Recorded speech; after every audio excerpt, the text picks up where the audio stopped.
اللہ اللہ لا الہ۔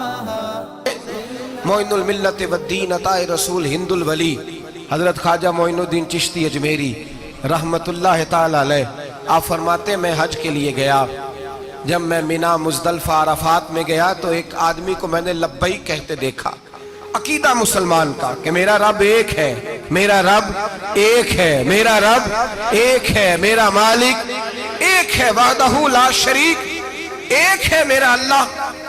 فرماتے میں نے اس شخص کو دیکھا لبیک لبیک لبیک پکارتا، وہ آدمی جب لبیک کہتا تو جواب آتا لا لبیک، تو غیر حاضر ہے، وہ پھر کہتا میں حاضر ہوں، پھر آواز آتی تو غیر حاضر ہے۔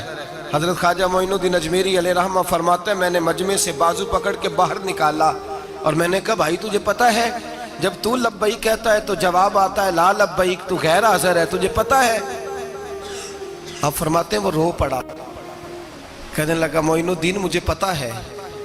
میں نے کہا اچھا؟ کہنے لگا حضور 24 سال بیت گئے، میں ہر سال حج کرنے آتا ہوں، یہ میرا 24واں حج ہے، اور ہر سال آ کے کہتا ہوں لبیک لبیک، میں مصطفیٰ کریم کا وسیلہ لیے حاضر ہوں، لبیک لبیک۔ یہ بے نیاز ہے، ہر سال مجھے کہتا ہے لا لبیک، نہیں تو غیر حاضر ہے، ہر سال کہتا ہے۔ خواجہ صاحب فرماتے ہیں اس کی بات سنی تو میرے وجود کے رونگٹے کھڑے ہو گئے۔ میں نے کہا پھر تو ہر سال آ جاتا ہے، ہر سال ہی آ جاتا ہے، 24 سال ہو گئے ہر سال۔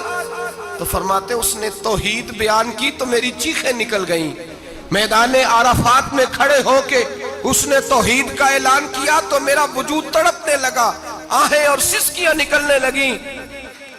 کہنے لگا معین الدین ایک ہی تو رب ہے، یہاں نہ ہوں تو کہاں جاؤں، تو کوئی اور رب بتا دے میں وہاں چلا جاتا ہوں، جب ہے ہی ایک آنا ہی اس کے دروازے پہ، رکھے تب بھی ٹھیک ہے، نہ رکھے تب بھی اس کی بے نیازی ہے یہی، کہاں جاؤں، کس کے دروازے پہ جھکوں، یہی میرا مالک، یہی میرا خالق، یہی میرا رازق۔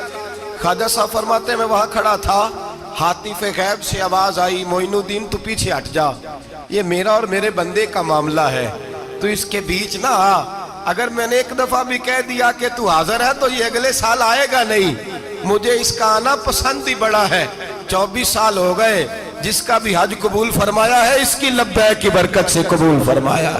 تو بھائی یاد رکھیں اور سمجھیں، توحید یہ ہے کہ میں تیرا ہوں، اے اللہ میں مالک میں تیرا ہوں، میں کدھر جاؤں۔ میرے اعلیٰ حضرت فاضل بریلوی رحمت اللہ علیہ کے والد گرامی بڑی خوبصورت بات فرماتے مجھے دعا مانگنے کا طریقہ میری بیوی نے سکھایا ہے۔ حضرت کس طرح؟ فرمانے لگے ایک دن مجھے اس نے کوئی کام کہا، کوئی ضرورت گھر کی بتائی، تو میں نے کہا میرے پاس پیسے نہیں ہیں، کچھ دنوں میں دے دوں گا۔ عورتوں کا مزاج ہوتا ہے، گھر کے کام انہوں نے بتانے ہوتے۔ پھر 2-4 دن کے بعد کہنے لگی حضرت وہ ایک کام کہا تھا، آپ فرمانے لگے ابھی جیب میں پیسے نہیں ہیں، ذرا آتے ہیں تو کچھ کر دیتا ہوں۔ 2-4 دن کے بعد پھر عرض کرتی ہوں حضور وہ میں نے کچھ گزارش کی تھی، آپ فرماتے ہیں مجھے غصہ آیا، ناراض ہوا، میں نے کہا تو بار بار کہتی رہتی ہے، تجھے بتایا تو ہے، ابھی میرے پاس پیسے نہیں، کہیں سے آتے ہیں تو دے دوں گا۔ فرماتے جب میں نے جھڑکا تو وہ بھلی مانس رو پڑی، اور رو کر کے اس نے لفظ کہے تو مجھے رب کریم کی توحید سکھا گئی اور مجھے اللہ سے مانگنے کا طریقہ بتلا گئی۔ رو کے کہنے لگی حضور آپ ہی تو میرے خامد ہیں، بتائیے آپ سے نہ کہوں تو میں کس سے جا کے کہوں، کون ہے میرا اور میں کس سے جا کے کہوں، کس سے جا کے میں کہوں کہ میرا یہ غم بانٹ دیا جائے۔ آپ فرماتے اس نے بات کہی تو میں رونے لگا، مجھے کہنے لگی حضور کیا ہوا آپ رو پڑے؟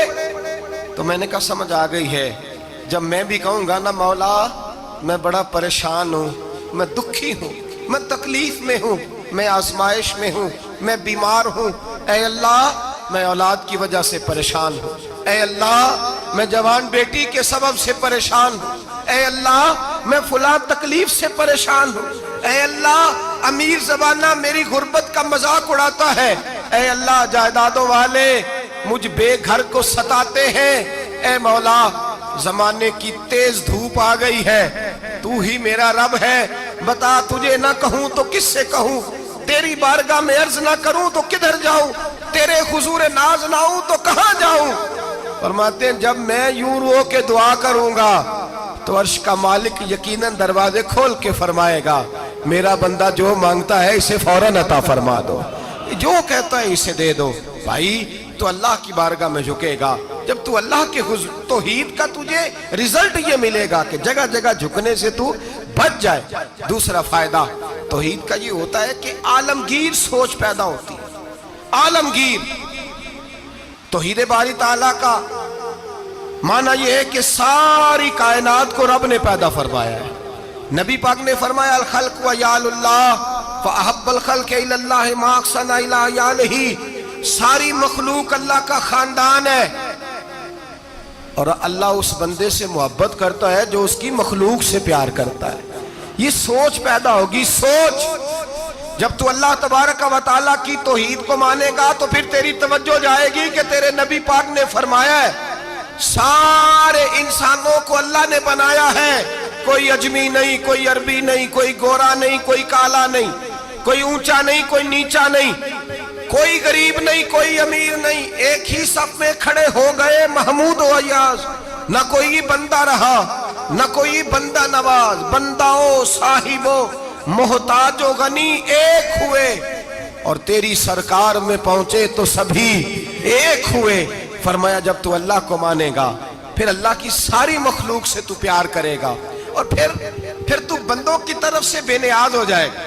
بندے کیا کہتے ہیں، وہ کیا سوچتے ہیں، کوئی تیری تعریف کرے تب بھی پرواہ نہیں، تنقید کرے تب بھی پرواہ نہیں، اس لیے کہ تیری توجہ رب تعالیٰ کی طرف ہو گئی، تو اللہ سے اجر لینا چاہتا ہے۔ اب تو اللہ تبارک و تعالیٰ کی بارگاہ سے اجر لینا چاہتا ہے، اب تیرا سارا خیال رب کریم کی طرف چلا گیا۔